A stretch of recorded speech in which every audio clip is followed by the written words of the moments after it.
Good morning, Glow Dreaming followers. I will be your real mum of Glow today. My name is Lucy and I live in New South Wales. I am a early childhood teacher and an infant and child sleep consultant. I also have a daughter. She is 13 and a half months old and her name is Florence. So today I will be your real mum of Glow, and I'm really looking forward to talking to you all and sharing with you what we're doing for the day. So this morning we are heading off for coffee, catching up with two of my friends and their little kitties. So I will chat to you all soon. This is Florence. Are you going to say hi? You say hi.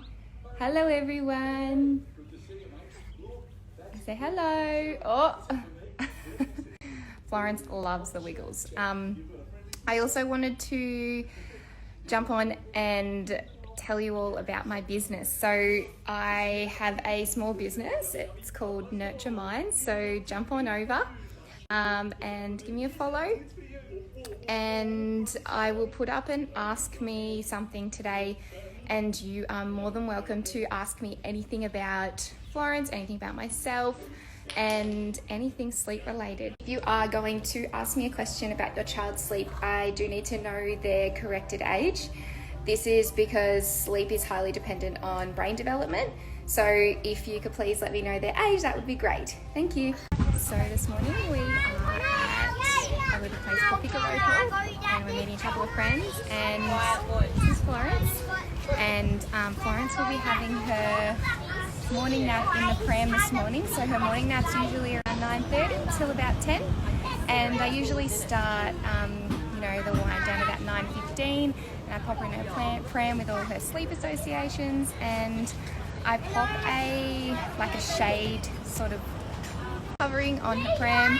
It's breathable and that sort of helps create that dark environment, and she generally does sleep in her pram, which I'm really lucky for. So yeah, any questions about that, please feel free to shoot them through. Okay, so I've just got back from coffee with a couple of friends, and Florence refused to nap in her pram this morning. So it was really hot outside. It was like 30 this morning, so I think that's why she didn't really want to borrow the pram napping this morning, but that's okay. Generally what I then aim to do is we'll have lunch. It's 10:40, we'll have lunch now, and I'll aim to have her in bed asleep by 11:30 for her lunchtime nap. So generally I only give her 2.5 hours over the day maximum. This then encourages her to have a full 12 hours sleep overnight. So we're about to have lunch, and I'm going to put up a question box once I get her down to sleep. So today we are having Annabelle caramel for lunch. Florence loves her butter chicken, and I generally use these meals if I'm rushing or if I haven't had time to make her meal in the morning, her lunch in the morning. Generally, I then also give her a boiled egg as well to ensure she's having enough protein, because under the age of 10 months, children should be having protein at lunch, which is generally between 25 to 50 grams. And then over the age of 10 months, you want to be aiming for that protein at lunch and dinner. So I then give her additional protein because the Annabelle caramel meals don't quite have enough protein in them.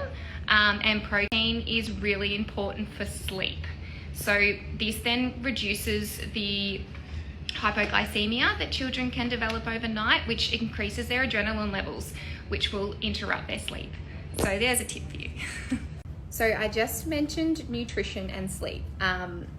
Nutrition's really, really important for promoting good, healthy sleep, sleepy hormones, that type of thing. So if you need to know a little bit more about nutrition and sleep, head over to my Instagram page, and I have a highlights in there that just briefly goes over a few different types of nutrients and minerals to be encouraging your children to eat these type of foods to help promote sleep. So I am about to clean up Florence from lunch. She's having some yogurt. Is that yummy?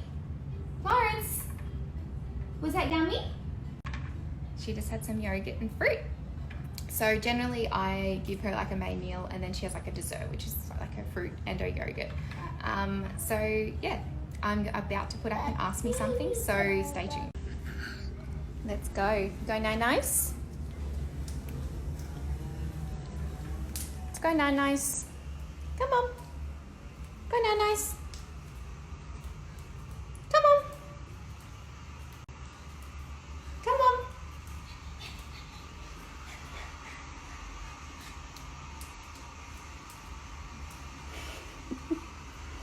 So in here, I usually have our wind down. So put the blind down. Our glow dreaming light is already on, and it's on 65.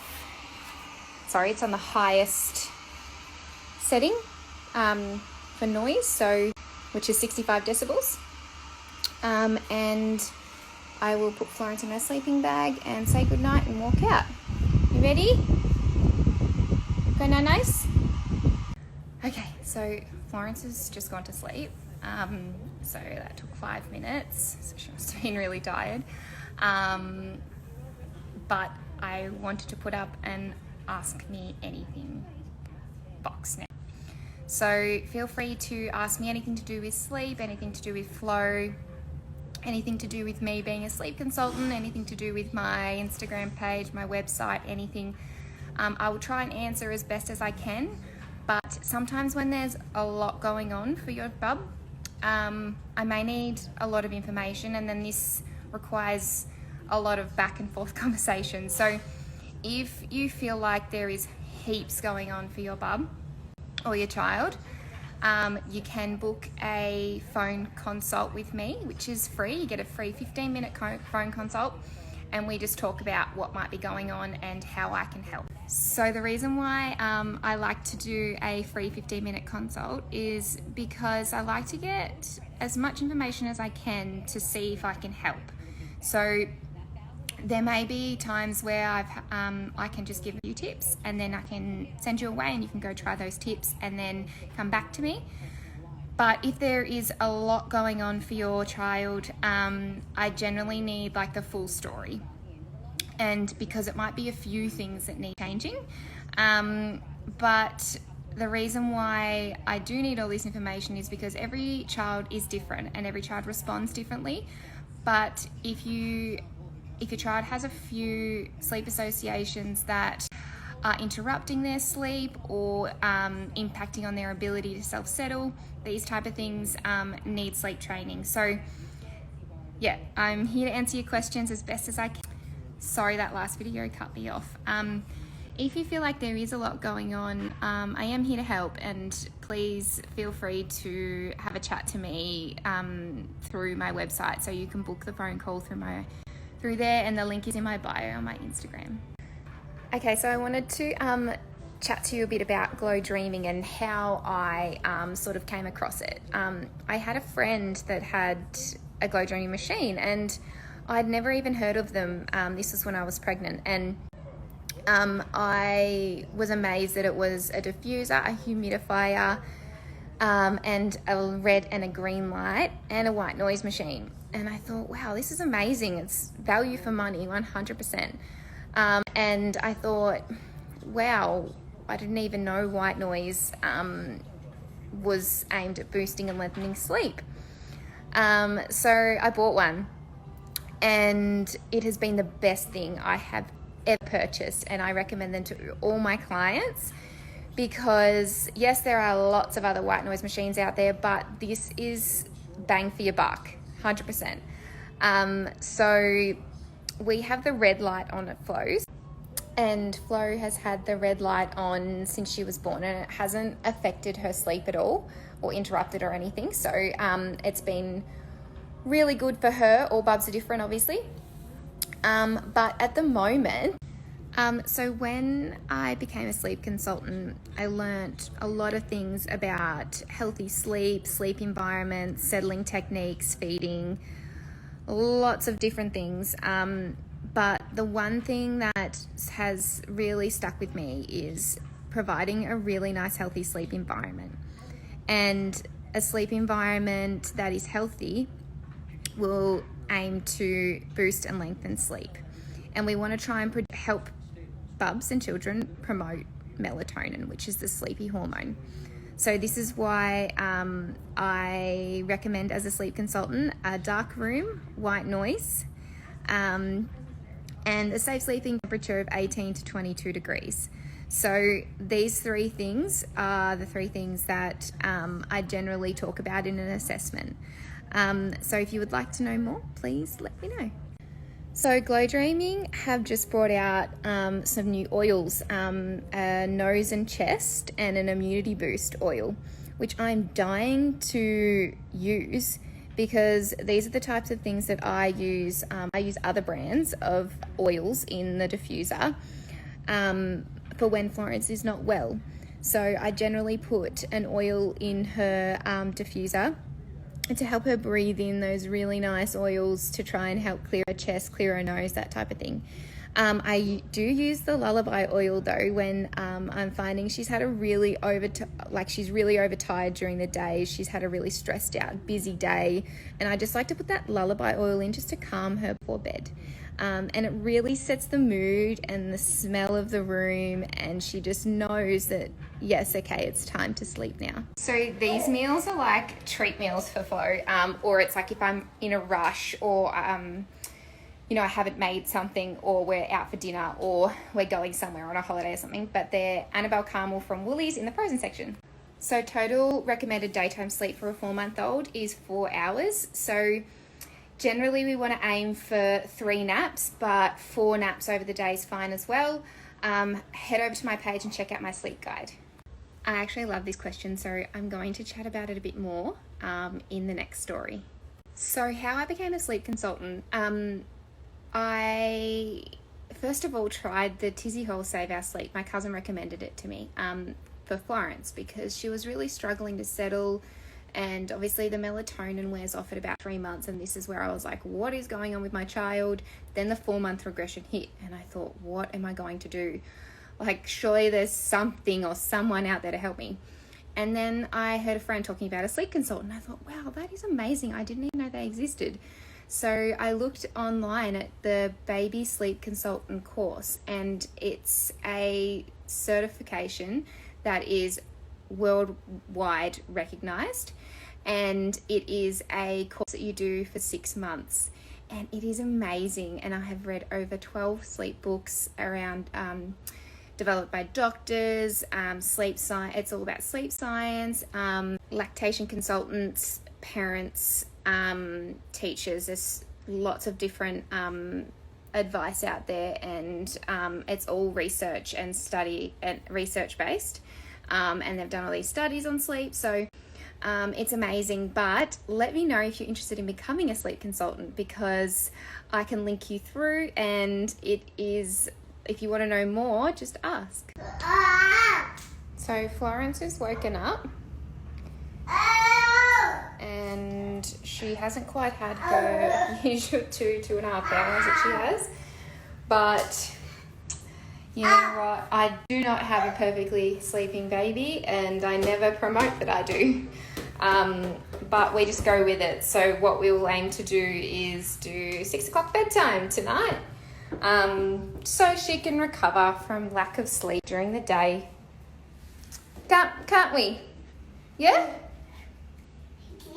Yeah.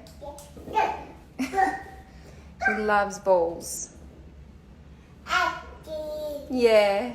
Okay, so I had some questions about the foil on the windows. So Florence's room is pretty dark. Like, I'll show you. Like, I can't read a book in front of my hands in here. That's how dark you need it. But with the sides of the windows, see, we've got these thermal blinds because the sun hits her room in the afternoon and it can get quite warm. So I've got those blinds as well as a black blind. Then I have foil on the sides here. So if your room gets quite bright and gets that sun, you can stick foil on your whole window. But I've just done sticky tape with the foil around the edges to block some of the light around the side. And then, yeah, I have this blind that I pull down, And yeah, that's so wake time is 2 to 2.5 hours, and recommended daytime sleep is 3.5 hours. Jump over to my page and check out my sleep guide. However, keep in mind there is a 6-month sleep regression as well. So at the moment we're just having quiet play in Florence's room. This is something that I've also learned is really important for children to have a nice relationship with their bedrooms. So be able to come in here and play and be happy to come into their room in a positive way. Florence is into her creams. Does anyone else just love watching their baby play and do their own thing? Very, very funny. My next 2 questions would be, what are their awake times, and what time is your child going down for the nap, and do they sleep through the night? Because these 3 questions will help determine whether they're getting enough sleep or not enough.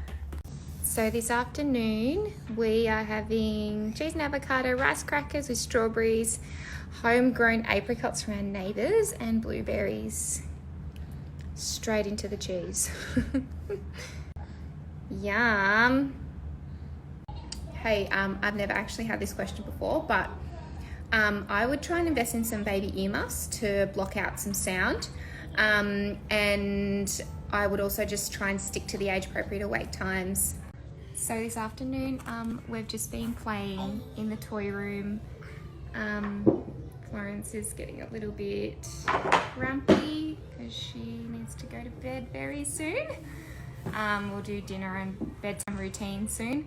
But this is our play area where we do our quiet play. And yeah, I'll be signing off probably around dinner time, because from then on I like to shut off all sort of technology and have a really nice quiet wind down for Flo before she goes to bed. But I've really enjoyed engaging with you today, and I hope I've been able to help in some way, and I'm always there at Nurture Minds for you to contact me. Yeah, probably a bit too young. Try and wait till 2.5 to take him out of the cot, but you could drop the base of the cot to the floor. Also, is he wearing a sleeping bag? If you could possibly invest in a portable aircon, even rent one, and a pedestal fan, or you could also try changing rooms if it's cooler in another room. Okay, so I'm checking out for the day. We've just sat down and Florence has started eating her dinner. So I would like to thank you all and thank Glow Dreaming for giving me this amazing opportunity to take over their stories as a real mum of Glow. I highly recommend Glow Dreaming machines to all my clients, as well as any friends that I'm talking to as well. We just love our machine, and I'll be buying it for our next baby too. And yeah, if you have any sleep questions, please feel free to ask me over at Nurture Minds. I hope you all had a lovely day and got a little bit out of my stories and my tips. But here's Florence, and we're going to say goodbye. You say bye. You going to wave? Waving.